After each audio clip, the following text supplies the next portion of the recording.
कल हमने परासरण दाब के नियम पढ़ाए थे, बायल वान हाफ नियम और चार्ल्स वान हाफ नियम, और दोनों नियम पर आधारित तनु विलयन के लिए एक समीकरण हमने जारी किया था।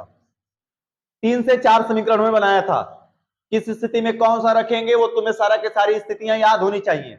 1 मोल के लिए, n मोल के लिए, W/m के लिए, C के केस में, तीनों केस में हमने बताया लिखाया है। अब उस पर आंकिक प्रश्न है, अक्सर बोर्ड में आते रहते हैं, परासरण दाब की गणना कीजिए। और इससे संबंधित जो क्वेश्चन आएगा परासरण दाब से 2 नंबर का नहीं आएगा, कितने नंबर का आएगा? सीधे 3 नंबर का।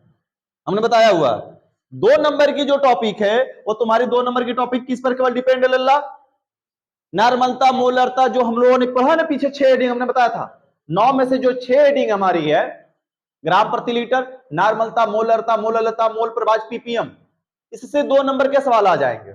भाग्य किस्मत सही रही तो 4 नंबर आ जा सकता है, किसी किसी सेट में कभी कभी 4 नंबर आ जाता है, तब इसमें से कम कर देता है।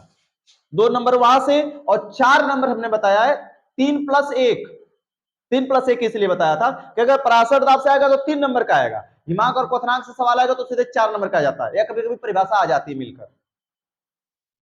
तो अनुसंग गुणधर्म में 4 हेडिंग है, इन चारों हेडिंग में से किसी एक ही हेडिंग पर पेपर में प्रश्न पूछा जाता है सीधे 4 नंबर का, तो सबको पढ़ना पड़ेगा, उसके लिए कोई भी किसी भी प्रकार का क्वेश्चन आ सकता है। जैसे एक क्वेश्चन ये दिया गया परासरण दाब पर आधारित, क्या कहा जा रहा है कि 27 डिग्री सेल्सियस ताप पर 6% भार के अनुसार यूरिया, यार यूरिया कितनी है भैया?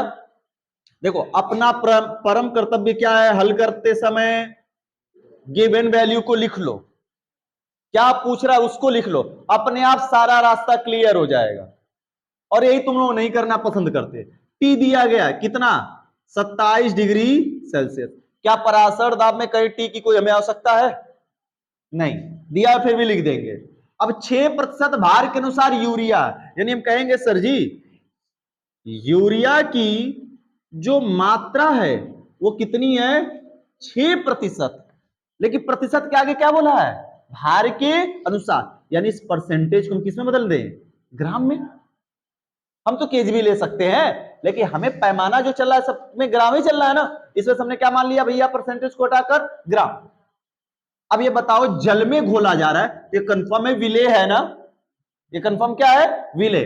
तो विलेय की मात्रा स्मॉल W हो गई, समझना जी ध्यान से, विलेय की मात्रा स्मॉल W हो जाएगी। और आगे क्या कह रहा है? आगे कह रहा है कि जल में घुला तो जल की मात्रा की तो कोई आवश्यकता की बात ही नहीं है। विलयन, विलयन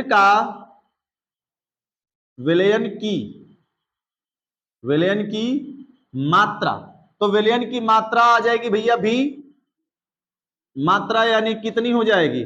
100%, यानी कि कितना मान लेंगे? 100 ग्राम। विलयन की मात्रा से क्या हुआ? अरे काकी हो गया था, विलयन की मात्रा 100 ग्राम हो गई। आगे कह रहा है कि प्राप्त जो विलयन बना उस विलयन का परासरण दाब क्या कीजिए? P की वैल्यू ज्ञात कीजिए। देखो एक चीज इसमें छोड़ा हुआ है, छूट गया प्रश्न में, शायद हम अभी बता देते क्या चीज। ये सारा कुछ लिखने के बाद अब आ जाते हैं विलयन का परासरण दाब का मेन फार्मूला लिखते हैं। मेन फार्मूला ये है, एक फार्मूला याद रखो, PV=NST, मेन फार्मूला, जिस पर सभी बन जाएगा। 1 मोल कहोगे तो n का मान कितना रख दोगे? 1। जब V को C में बदलना होगा तो इस V को इधर बदल देंगे, V नीचे भेज देंगे, n/V बन जाएगा C। n को W/m में बदलोगे तो W/m में बदलेगा। सभी फार्मूला इसी के इर्द गिर्द घूमता है। अब आते हैं इन सारी चीजों को ढूंढते हैं। P पूछ रहा क्या S दिया है? क्या S दिया है? नहीं दिया है। तो S का मान कल हमने बताया था 0.0821 लीटर एटीएम केल्विन इनवर्स और मोल इनवर्स हुआ। एक बात समझना जी, 1 मिनट, यहां पर क्या आया जी? Kelvin inverse. इस जगह क्या दिख रहा है हमको? टी का मान कितना दिया है? 27 डिग्री सेल्सियस। तो इस डिग्री सेल्सियस को यहां पर मात्रक केल्विन में आ रहा है, इसको बदल देंगे किसमें? केल्विन में। और सबको पता है डिग्री सेल्सियस को केल्विन में बदलते हैं तो कितना जोड़ते हैं? भूल गए? याद है? 273 ऐड किया जाता है। डिग्री सेल्सियस को केल्विन बदलने के लिए सेल्सियस में कितना जोड़ते हैं? 273 जोड़ देंगे तो कितना हो जाएगा? 300 केल्विन, यानी 27 डिग्री सेल्सियस कहें या उसको 300 केल्विन कहें, दोनों बात क्या है? बराबर। हमेशा इस बात को याद रखना कि मैक्सिमम जहां पर टेम्परेचर हमें इस्तेमाल करना होता है केमिस्ट्री में, उसको हमें केल्विन में ही बदलना पड़ेगा। तो बदल दिए जी। आगे क्या हुआ सर जी? S मिल गया, T मिल गया, अब बारी है N। क्या मोलों की संख्या दी गई है? नहीं, लेकिन मोलों की संख्या को हम बचपन से जानते हैं, W बटा के क्या होता है? M, यानी विलय की मात्रा।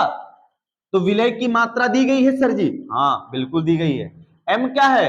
विलय का अणुभार। तो निकाल दे, कहेंगे यूरिया NH2CO NH2 का अणु, देखो अणुभार स्मॉल m बराबर कितना होगा? हम कुछ कर रहे हैं क्या? जो दिया था उतना लिख दिए, फार्मूला साइड में जो पूछा उसको लिख दिए। अब उसमें क्या क्या छूटा छटका है उसको ढूंढ रहे हैं, यहां से सब इसी में दिया है, अब ढूंढ ढूंढ कर लिख रहे हैं जी। तो लिखा जा रहा है m की वैल्यू, ये फोन कर करके, फोन आने से समस्या बढ़ जाती है। देखो जी,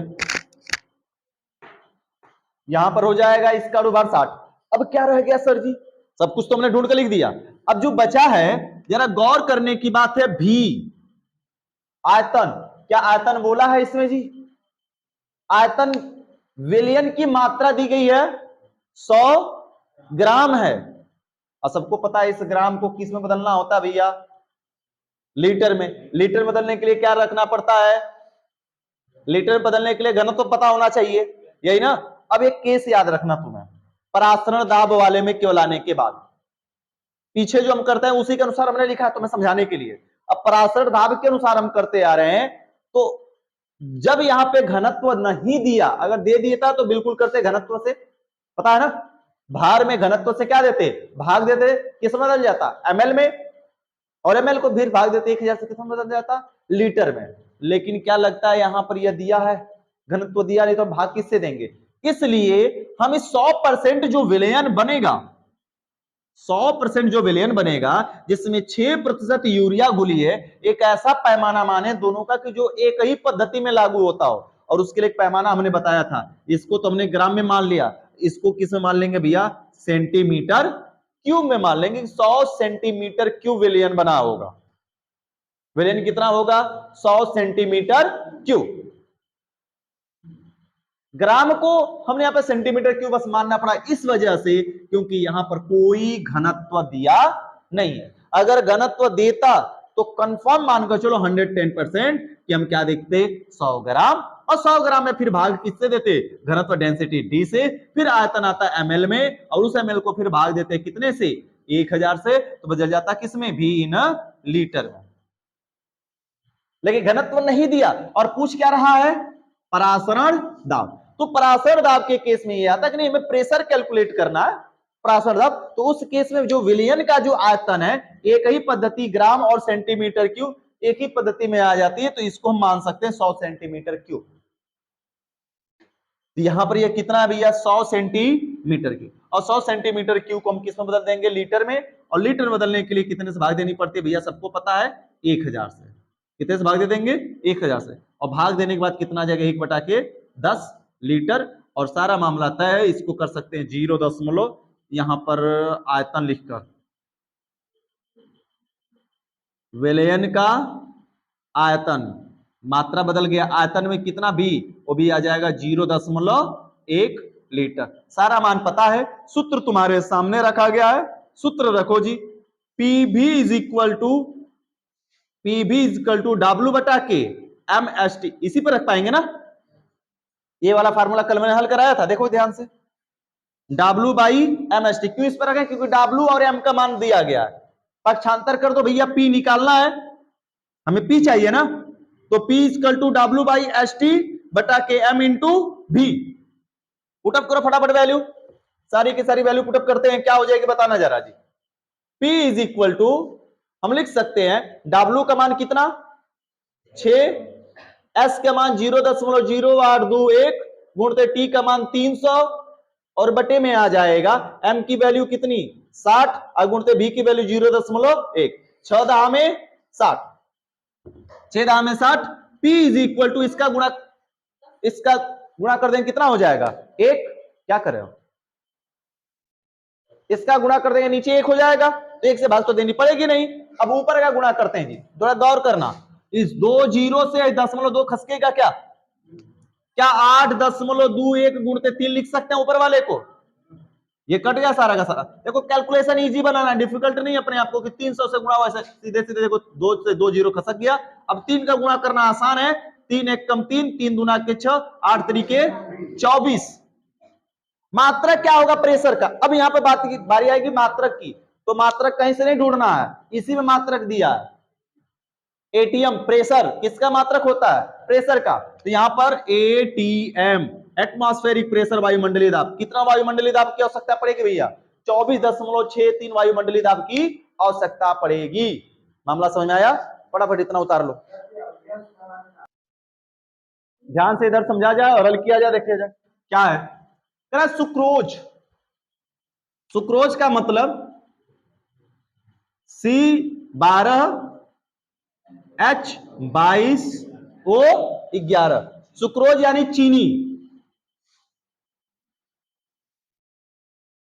का अणुभार दिया है, देखो कैलकुलेट करना ही नहीं पड़ेगा, अणुभार दे दिया, स्मॉल m का मान कितना 342 ग्राम मोल इनवर्स, यानी 1 ग्राम में 1 मोल है, ठीक है ना ये बात। आगे कहा जा रहा है कि एक जलीय विलयन में, एक जलीय विलयन में 1 लीटर विलयन है, विलयन कितना है, विलयन का आयतन, जरा यहीं पर फंसाया है सवाल को, और जानता कि गड़बड़ करेंगे लोग। 1 लीटर विलयन है, तो पहले तो भी का मान दिया है 1 लीटर, और जब 1 लीटर पानी को लेकर तौल रहा है ना, तो पूरे जो विलयन बना है रस का, उस रस का वजन कितना आ रहा है, विलयन की मात्रा दे दी गई है, और विलयन की मात्रा 1 किलो 15 ग्राम आ रही है। फिर से बता रहे हैं, हो सकता है कि पानी 1 लीटर लिया गया रहा हो, सबको पता है 1 लीटर पानी किलो में तौलते हैं तो 800 कुछ ग्राम आता निकलकर, 900 के करीब, लगभग 900 ग्राम के करीब होता है। अब उसमें चीनी को घोले तो क्या चीनी गायब हो गई तो वजन नहीं बढ़ा रही है, वजन तो बढ़ाएगी, बशर्ते क्या आयतन भले बढ़े ना बढ़े, लेकिन उस विलयन का वजन क्या होगा, बढ़ेगा। अब उसमें 100-200 ग्राम चीनी घोल दी गई होगी, तो वजन कितना हो गया भैया 1015 ग्राम, लीटर एक ही है लेकिन विलयन 1 लीटर, उसका वजन कितना आ रहा है 1015 ग्राम आया। आगे क्या करा कि यदि 298 केल्विन पर T = 293 केल्विन पर इस विलयन का परासरण दाब दे दिया, P की वैल्यू 4.82 एटीएम दे दी गई, तो कह रहा है कि विलयन की मोललता ज्ञात कीजिए। देखो अब सवाल घुमा दिया, मोललता, मोललता small m dash is equal to question mark. अब बात आती है कि जो पूछ रहा है पहले उसको लिखते हैं। मोललता बराबर क्या होता है जी, स्मॉल m डैश छोटका डबल हुआ कि छोटकी मम्मी बड़का डबल हुआ के घर पे रहती है, कितना 1000 रुपया भाड़ा देकर, चाहे इसको ऐसे लिखें या फिर हम इसको ऐसे लिखते हैं W into 1000 M into capital W, ये लिखते हैं ना भैया। हमको चाहिए क्या सर जी, स्मॉल W नहीं दिया, दिया क्या कहीं पर, यानी कि क्या सुक्रोज की मात्रा दी गई है, नहीं, हमें चाहिए क्या, ये नहीं दिया गया, क्वेश्चन मार्क बना दिया, हमें चाहिए क्या अणुभार सुक्रोज का दिया, फिर चाहिए हमें विलायक यानी किसका भार चाहिए, जलीय विलयन, किसका भार चाहिए भैया, जलीय विलयन का भार चाहिए कि जल कितना है, अरे ये जल का है गधा, सुक्रोज अलग है जल अलग है, विलय विलायक है, दोनों को मिलाने पर ना वजन इतना तैयार हुआ है, तो हमें कैपिटल W चाहिए, ये भी अज्ञात है, स्मॉल W और कैपिटल W अज्ञात है। एक बात ऐसी हो, देखो इधर गौर से, बार बार कट हो रहा, यहां पर देखा जाए इन दोनों में से किसी एक का मान यदि हमें पता हो जाए, क्या दूसरे का मान नहीं पता चल जाएगा। मान लेते हैं सपोज दैट स्मॉल W हमें मिल गया जी, तो विलयन में से विलय को घटा देंगे तो विलायक ही ना बचेगा, या विलायक हमें पता चल जाए तो विलायक को घटा देंगे इस विलयन में से तो क्या बचेगा, विलय ही बचेगा ना। तो हमें या तो स्मॉल डब्ल्यू या फिर कैपिटल डब्ल्यू निकालना होगा। अब किससे निकलेगा लल्ला, तो उसके लिए परासरण दाब दिया गया। क्या दिया गया है, परासरण दाब। तो चलेंगे परासरण दाब के फार्मूले पर जरा, तो जरा बताना पी भी इक्वल टू डब्ल्यू बटे के एम एस टी होता है कि नहीं होता है, होता है ना। ये कौन सा डब्ल्यू निकल सकता है, स्मॉल डब्ल्यू यहां से निकाल लें। यदि हम इस स्मॉल डब्ल्यू के मान को इसमें से घटा देंगे तो क्या आ जाएगा, कैपिटल डब्ल्यू, और इलाकर इस फार्मूला रख देंगे तो क्या निकल जाएगी, मोललता। तो सर जी स्मॉल डब्ल्यू निकालने के लिए क्या क्या चाहिए, परासरण दाब दिया है, आयतन दिया है, एस पता होना चाहिए 0.0821 litre ATM kelvin inverse mole inverse पता है, टी का मान दिया है, यानी सारा मान दिया है।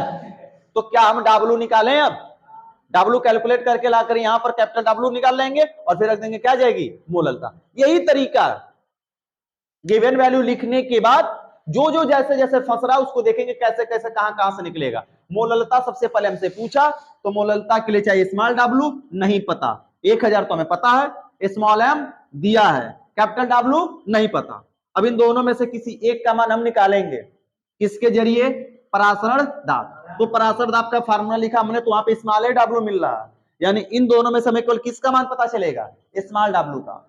और स्मॉल डब्ल्यू का मान पता चलेगा तो टोटल वेट हमको पता है, टोटल विलयन का वेट पता है, उस विलयन के वेट में से विलायक का वेट घटा देंगे विलय का, तो किसका बचेगा, केवल विलायक का बचेगा, यानी कैपिटल डब्ल्यू हम इसके जरिए निकाल सकते हैं। तो चलो हल करते हैं। सबसे पहले स्मॉल डब्ल्यू के लिए सूत्र क्या रहेगा लल्ला, पी भी इज इक्वल टू डब्ल्यू बटे के एम एस टी। हमें चाहिए क्या जी, डब्ल्यू। सारे चीजों को पक्षांतर करके डब्ल्यू बराबर क्या लिख सकते हैं, डब्ल्यू बराबर लिख सकते हैं P into B into M, ये ऊपर जाएगा, एस और टी कहां आएंगे, एस इंटू टी नीचे आएंगे। अब गुणा करना है, फटाफट फटाफट गुणा करेंगे। जरा एक बात बताना, क्या कर सकते हैं जी, small W equal to P का मान कितना दिया, 4.82, बी की वैल्यू कितनी है 1 लीटर, एम की वैल्यू कितनी है 342 बटे के, एस का मान 0.0821 इंटू टी की वैल्यू कितनी है 293। अब टोटल मल्टीप्लाई करो, गुणा करो, भाग दो और बता दो। यहां पे गुणा करने पर आया 68 दशमलव, पूरा भाग देने पर 68.54 ग्राम। ये कौन सा आया जी, स्मॉल डब्ल्यू, ठीक है ना। अब हमें चाहिए मोललता के लिए क्या, कैपिटल डब्ल्यू। कैपिटल डब्ल्यू कैसे निकलेगा, सबको पता है, विलयन बराबर क्या होता है, विलय प्लस विलायक, होता है कि नहीं होता है जी, होता है ना, विलय प्लस विलायक होता है, मार्कर दीजिए तो, विलय प्लस विलायक होता है, यानी कि हम इसको पक्षांतर कर देंगे विलायक निकालने के लिए।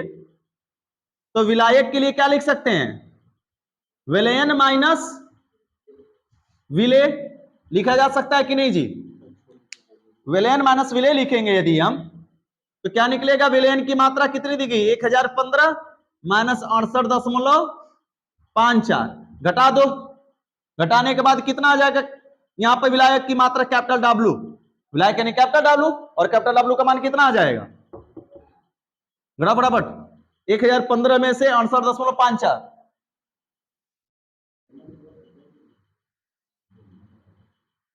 आया 946.46, ये ग्राम में आ गया कैपिटल डब्ल्यू। अब बताओ मोललता नहीं निकल जाएगी क्या, सूत्र क्या है, small M dash equal to, यानी मोललता, मोललता देख रहे हो कहां से कहां तक क्वेश्चन उठाकर पूछ दिया, ये 4 नंबर का सवाल रहा होगा। मोललता इक्वल टू स्मॉल डब्ल्यू गुणते 1000 बटे के एम इंटू कैपिटल डब्ल्यू, सारा मान रखकर कैलकुलेट कर दोगे क्या जाएगी मोललता, कोई दिक्कत। सवाल समझ में आ रहा है? धीरे धीरे उतार लो जी।